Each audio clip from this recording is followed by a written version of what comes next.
నమస్కారం. Police department నాకు చాలా ఇష్టం. నేను ఐపీఎస్ ఆఫీసర్ అవ్వాలనుకున్నా. ఈ సివిల్స్ కొడతా మన వల్ల కావట్లేదని చెప్పేసి గ్రూప్ 1 రాసి డిఎస్పీ అవుదామని అనుకున్నా. నాకు 2017లో ఏపీఎస్సి గ్రూప్ 1 ఇంటర్వ్యూ పోయింది. ఇదంతా ఎందుకు చెప్పానంటే, ఐపీఎస్ కొడతాం కానీ వేరే గవర్నమెంట్ జాబ్ ఏదైనా సరే సాధించడం కానీ ఈక్వల్ టు తపస్సు. అటువంటి తపస్సు చేస్తున్నవాడు వాడి మనసు ఆ గోల్ ఏదైతే ఉంటుందో లక్ష్యం, యజ్ఞఫలం దాని మీదే ఉండాలి, వేరే వాటి మీద ఉండొద్దు. అలా వేరే వాటి మీద ఉన్నప్పుడు ఏది ఎంతవరకు ఉండాలో అంతవరకే ఉండాలి. దీనికోసమే ఈ ఉదయ్ కృష్ణారెడ్డి వీడియోలు నేను ఇవ్వటం, ప్రతిదీ కూడా అప్డేట్తో సహా ఇస్తూ ఉన్నా. ఇప్పుడు కొత్తగా రిమైండ్ రిపోర్ట్లో ఏం చెప్పారు తెలుసా? ఇతన్ని equal to womaniser or beyond that, అంటే అంతగా మించి, సింపుల్ చెప్పండి కామాంధుడు అన్న వేలో ఫ్రేమ్ చేశారు. అది నిజమా అబద్ధం అనేది కోర్టులో తెలియదు. నేను ఇక్కడ చెప్పదలుచుకుంది ఏంటంటే, అసలు ఒక అమ్మాయితో మీరు ఒక రిలేషన్ స్టార్ట్ చేశారు, ఆ తర్వాత ఇద్దరి మధ్య ఏదో గ్యాప్ వచ్చింది, విడిపోవాల్సి వచ్చింది. బాధగా ఉన్నా ఇక చాలు తల్లి నీకు దండం అని చెప్పేసి పూర్తిగా దూరం జరగండి.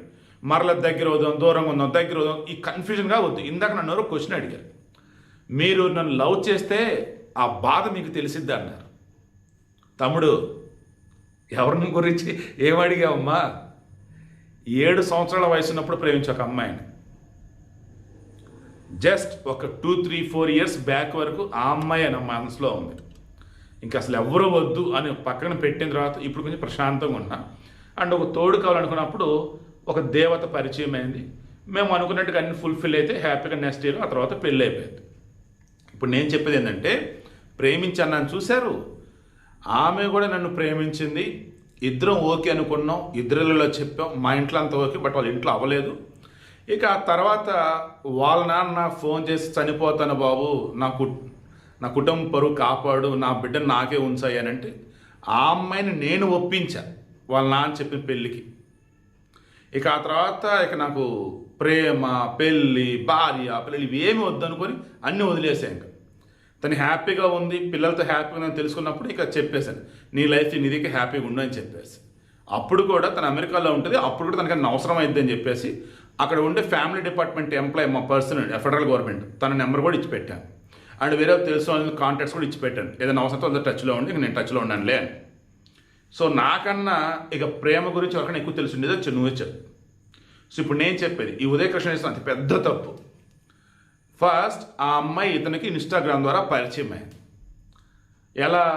ఆల్రెడీ ఐపీఎస్ సెలెక్ట్ అయింది ఆమె, 2024 బ్యాచ్, ఏదో 2025 బ్యాచ్. బట్ ఆమె లీవ్లో ఉండటం వల్ల ట్రైనింగ్కి అటెండ్ కాదు. ఇతను వచ్చేసి ఏంటి, ఫస్ట్ కానిస్టేబుల్ 2013లో సెలెక్ట్ అయ్యాడు.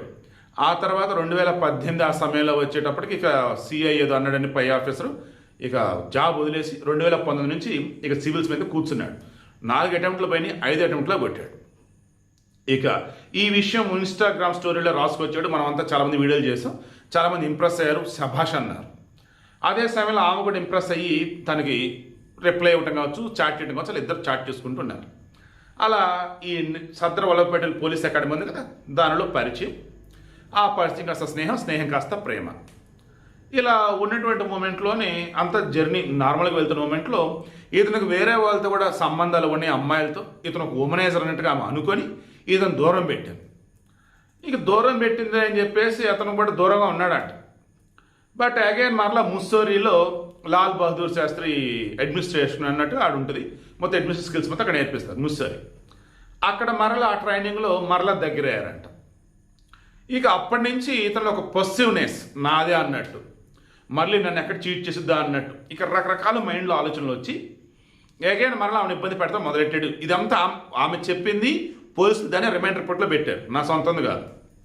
దెన్ ఇక వాళ్ళు ఏం చేస్తున్నారు, ఇక ఆ అమ్మాయి ఏం చేసింది, ఇతను మారేటట్టు లేడురా బాబు అని చెప్పేసి అనుకొని, వద్దు నీతో నాకు అల్లు అవ్వట్లేదు, ఇంక వద్దు దూరం జరుగుతుందని చెప్పేసాను. అదేంటి మొత్తం నీ ఇష్టమా, నువ్వే దగ్గర అవుతావు, నువ్వే దూరం జరుగుతావు, ఏంటి ఇదంతా అని చెప్పేసి అంటే, లేదు నువ్వు నన్ను అనుమానిస్తున్నావు అండ్ పొసెసివ్గా ఉంటున్నావు, నా మీద అజమాయిషి చలేస్తున్నావు, నా వల్ల కావట్లేదని చెప్పేసి అమ్మాయి చెప్పి ఫైనల్లీ ఇక దూరంగా ఉంటాయని చెప్పేసి అనటం. బట్ ఇతను మాత్రం లేదు అని అంటూ ఉండటం. ఇక ఆ తర్వాత మే నెలలో మొన్న ఆ అమ్మాయికి పెళ్ళైంది, వాళ్ళ హస్బెండ్ ఐఏఎస్ ఆఫీసర్. పెళ్ళైన తర్వాత కూడా ఇతను అమ్మాయిని వేధిస్తూనే ఉన్నాడు. ఎంతగా? వాళ్ళ ఫ్రెండ్స్ రిమైనింగ్ వాళ్ళతో అమ్మాయి గురించి తప్పుగా చెప్పటం, ఇతనితోనే కాకుండా వేరే ఆఫీస్తో రిలేషన్స్ ఉన్నాయని చెప్పటం, అండ్ ఇతను ఈ అమ్మాయిని అందరి ముందు పచ్చి బూతులు తిట్టడం, ఇలా చేస్తూ ఉన్న మూమెంట్లో ఎవరైనా అమ్మాయికి సపోర్ట్ వస్తే వారిని సైతం అనేవాడు అంటే ఏదో ఒకటి. ఇలా ఒక ఐపీఎస్ ఆఫీసర్ అయ్యి ఉండి ఒక పోలీస్ అకాడమీ ట్రైనింగ్ సెంటర్లో ఉండి ఎలా అసలు ఇలా జరుగుతున్న మూమెంట్లోనే వాళ్ళ హస్బెండ్కి తెలిసింది ఈ అమ్మాయి ఇతను ఈ రకం ఉంటున్నారని. దెన్ ఇతను ఫోన్ చేశాడు, ఏంటి విషయం, నువ్వెందుకు మా ఆవిడతో ఇలా ఉంటా అంటే, మీ ఆవిడతో అలా ఉండటం కాదు, మీ ఆవిడే నాతో అలా ఉంటుంది, మీ ఆవిడకి నేనంటే చాలా ఇష్టం, మేమిద్దరం కూడా లవర్స్, నా మీద అనుమానంతో నన్ను పక్కన పెట్టి నిన్ను పెళ్లి చేసుకుంది, బట్ నేను మంచోడని చెప్పి తెలుసుకొని నాకు మరలా దగ్గరైంది, కాబట్టి ప్రూఫ్లు పెడతాను చెప్పేసి వీడియోలు ఫోటోలు పంపాడు. దాంతో ఇక అవతల అతను ఈ అమ్మాయిని ఇంకా గట్టిగా, ఏంటి నువ్వు అర్థం అంటే, లేదు వాడు ఇది అంతా ఇది చేస్తున్నాడు, నాది ఏ తప్పు లేదు, కాబట్టి నేను ప్రూవ్ చేస్తానని చెప్పేసి ఆమె దగ్గర ఉండి ఏదో చెప్తూ, ఇక ఈలోపు ఇతను ఈమెను గొంతు పట్టుకున్నాడని, చంపబోయాడని, కొట్టాడని ఈమె దగ్గర ఉన్నటువంటి ప్రూఫ్లు అన్నీ కూడా పట్టుకెళ్ళి నేషనల్ పోలీస్ అకాడమీలో పెట్టింది.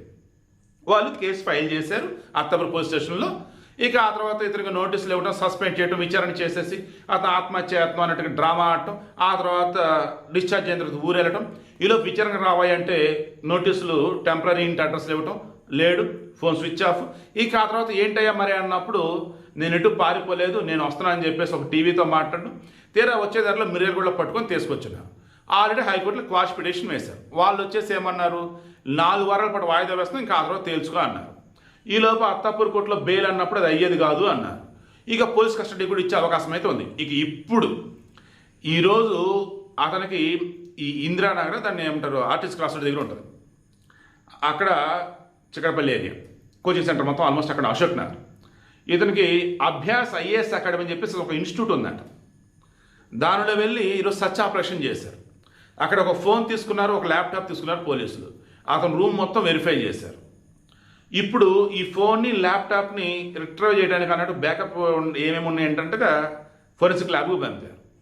ఇక్కడ మరలా చెప్తున్నాను, ప్రాక్టికల్గా చెప్తుంది, సినిమాలో చూస్తున్నది, వీటిల్లోకి కావాలని ఏదైనా సరే వీళ్ళు పంపొచ్చు. అలా ఎందుకు చేస్తాం, మా పోలీసోడు అతను టెర్రరిస్ట్ అనుకుంటే ఏదైతే ఉందో అదే చేయవచ్చు. బట్ మనకు అందుతున్న సమాచారం మేరకు అతను ఫోన్ ఏదైతే అన్ని ఆధారాలు అందులో ఉన్నాయి అన్నాడో అది ఇంకా దొరకలేదంట మనకున్న సమాచారం మేరకు. మేబీ అందులో ఉన్న డేటా ఇతను ఫైనల్గా కోర్టుకు సబ్మిట్ చేద్దామని ఆపాడో, లేక అది ఏమీ లేకుండా ఇది ఎంత చెప్తున్నాడో అర్థం కావట్లేదు. ఆల్రెడీ పోలీసు చెప్తుంది ఏంటంటే, ఇతను ఇదే అకాడమీలో ఈ అమ్మాయినా కాకుండా వేరే ట్రైనింగ్ అమ్మాయిని కూడా వేధించాడంట. తర్వాత ఇతనికి ఇక్కడ కాకుండా ఆల్రెడీ అంతకుముందు వేరే అమ్మాయిలతో రిలేషన్స్ ఉన్నాయంట. అవన్నీ ఎలాగున్నాయంటే ఆల్మోస్ట్ ఇతని కెరీర్ సర్వనాశనం చేసి పడేస్తున్నారు. అది నిజమాబద్ధం ఫైనల్గా కోర్టులో తేలింది. ఈలోపు ఏదైతే ఇతని మీద అభియోగాలు మోపుతూ ఉన్నారో సర్వనాశనం అన్నమాట. ఇంకా అసలు ఇంక ఇతన్ని కామందుడు అంటారో ఉమనైజర్ అంటారో నాకు తెలియదు, కానీ ఆ రేంజ్లో వీళ్ళు ఫ్రేమ్ చేస్తున్నారు.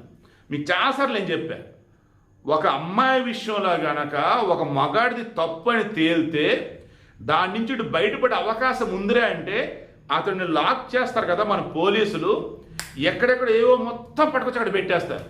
ఇంకా బయట పడలేడు. కేవలం ఇతను తప్పు ఏమీ లేదన్నప్పుడు మాత్రమే వాళ్ళు ఎన్ని అభియోగాలు మొప్పినా బయటపడతాడు. ఏ చిన్న తప్పున్నా బయటపడలేడు. కారణం వేరేవన్నీ కూడా పట్టుకొచ్చి పోలీసు అక్కడ యాడ్ చేస్తారు. ఎందుకంటే కేసు చాలా బలం ఉండాలి కాబట్టి. అక్కడ మీకు ట్విస్ట్ ఏంటంటే ఆ అమ్మాయి వాళ్ళ హస్బెండ్ ఆ అమ్మాయి కలగలిపి కేసు పెట్టారంట. అతను ఐఏఎస్ ఆఫీసర్ అన్నప్పుడు కలెక్టర్ కదా, వాళ్ళకున్న తెలియదు వేరే రేంజ్లో ఉంటాయి. అసలు సిస్టమ్ ఐపీఎస్ వాళ్ళు వాడేది ఒక రకం, ఐఏఎస్ వాళ్ళు వాడేది ఒక రకం. సో ఇక్కడ ఐఏఎస్ వాళ్ళు తెలివిని ఎక్కువ వాడతారు, ఐపీఎస్ వాళ్ళు కొంచెం ఆవేశాన్ని ఎక్కువ చూపిస్తూ ఉంటారు. ఇక్కడ వచ్చేసి ఏమైంది, ఆల్రెడీ భార్య ఐపీఎస్, భర్త వచ్చేసి ఐఏఎస్, వాళ్ళ జోలికి ఇతను వెళ్ళాడు. ఇప్పుడు ఇతని విషయంలో వచ్చేసి ఏం జరుగుతుంది, ఇంకా ఈ అమ్మాయి కాదు ఇంకా చాలామంది అమ్మాయిని వేధించాడంటూ వాళ్ళ ఫోటోలు ఉన్నాయంటూ వీడియోలు ఉన్నాయంటూ ఈ రిమైండ్ రిపోర్ట్లో వీళ్ళు మెన్షన్ చేసుకుంటూ వస్తున్నారు. అలా వాళ్ళు చెప్తున్నారు. ఇప్పుడు అవన్నీ బయటకు తీస్తామంటున్నారు. సో దీన్ని బట్టి మీకు మొత్తం ఏమర్థమవుతుంది, అసలు ఈ అమ్మాయి జోలికి పోకుండా సరే ఫస్ట్ వెళ్ళారు, కలిసారు, అయిపోయింది. మళ్ళీ ముస్సూరిలో కలిసారు, ఆ కథ వద్దనుకున్నారు. ఏడకు వచ్చాక ఒకవేళ ఈ అమ్మాయి ముఖం చూస్తే ఇష్టం లేదు, లాంగ్లు తీసుకుని ఇంటికి వచ్చినా అయిపోయేది కదా. ఇతను ఆ అమ్మాయిని రోజు చూస్తానే నా వల్ల కావట్లేదు అనుకుంటే, అలా ఉన్నప్పుడు కొద్ది రోజులతో పని అయిపోయింది కదా అనుకుంటే అయిపోదు. ఆ అమ్మాయి జోలి మరలా చెప్తున్నానండి, మొన్న నందన మధుకర్ వాళ్ళ ఇష్యూలో కూడా ఎక్కడ అతను దొరికిపోయింది, వాళ్ళ ఫ్యామిలీకి సంబంధించి కేసులు పడింది ఎక్కడ, మొత్తం 15 లక్షలు ఎంతో ఇస్తే 3 లక్షలు ఎంతో ఇచ్చేసి రిమైనింగ్ ఎంతో ఇవ్వలేదన్నారు. అప్పుడు అతను కేసు పెట్టాడు. అప్పుడు మొత్తం బయటకు వచ్చింది. నేను అప్పుడు కూడా వీడియో ఇచ్చా. ఆ డబ్బులు ఏది ఇచ్చుంటే అసలు బ్రహ్మాండంగా వాళ్ళ బిజినెస్ నడుస్తూనే ఉండేది. ఇక్కడ ఇతనికి సంబంధించి ఇతను ఏం చేశాడో నిజంగా నాకు తెలియదు. ఈ అమ్మాయి ఒక్క విషయంలో ఆమె దారిని ఆమెను వదిలేసి ఇతని దారిలో ఇతను కనుక ఉన్నట్టయితే ఐపీఎస్ ఆఫీసర్ అయిపోయేవాడు. ఇతనికి ఏమున్నాయంటో నాకు తెలియదు. వెనకాల ఒక ఐఏఎస్ అకాడమీ మీద ఉంది, హ్యాపీగా నడుపుకుంటూ ఉండేవాడు. చేతులారండి, అంత ఈగో ఏంటి? లేదన్నప్పుడు ఆడవారి పట్ల అంత ఇదేంటి అసలు? ఈ వీడియో కూడా మెయిన్ ఇంటెన్షన్ అది. ఇతని గురించి నేను వీడియోలు ఇస్తున్న పర్పస్ కూడా ఇదే. వద్దు, ఒక్కసారి ఆడవాళ్ళు మీకు నచ్చలేదన్నా, వాళ్ళకి మీరు నచ్చలేదన్నా దూరం జరిగిపోండి అంతే. ఇక ఫ్రెండ్లీగా టచ్ వద్దు, తొక్కలో టచ్ వద్దు. ఓన్లీ ఇద్దరికి ఇష్టం ఉంది, బట్ పెళ్ళిగా జరగట్లేదు అనుకున్నప్పుడు టచ్లో ఉండాలి. అది కూడా ఏ ఒక్కరికి ఇబ్బంది రానంత వరకు టచ్లో ఉండాలి. ఏ ఒక్కరికి చిన్న ఇబ్బంది వచ్చినా ఇంక దూరం జరగాల్సిందే. పెళ్ళయ్యాక ఎవరి లైఫ్ వాళ్ళది. నేను ఎథిక్స్ చెప్తున్నాను, ప్రాక్టికల్గా చెప్తున్నాను, పద్ధతిగా చెప్తున్నాను. ఇది అందరి మేలు కోసం చెప్తున్నాను. మరలా చెప్తున్నా, ఉదయ కృష్ణారెడ్డి విషయంలో ఆ రిమైండ్ రిపోర్ట్ కానీ, అవతల ఇతని మీద చెప్పినటువంటి అభియోగాల రిమైండింగ్ కానీ, ఆమె మీద చెప్పిన ఆమెకు సంబంధించినటువంటి మెడికల్ రిపోర్ట్ కానీ మొత్తం చూస్తూ ఉంటే ఇతను బయటపడుతూ ఇంపాసిబుల్ అన్నట్టుగా ఉంది. మేబీ ఇతని దగ్గర ఫోటోలు, వీడియోలు, ఇతనికి ఈమెకి సంబంధించిన చాట్ ఇవన్నీ సీక్రెట్గా దాచగలక ఉంచినట్టయితే అవన్నీ పైన హైకోర్టుకి సబ్మిట్ చేస్తేనే నేను బయటపడచ్చు ఇతను అనుకుంటూ దాచినట్టయితే ఆ ఒక్కట మాత్రం ఇతను బతికించగలదు, సేవ్ చేయగలదు.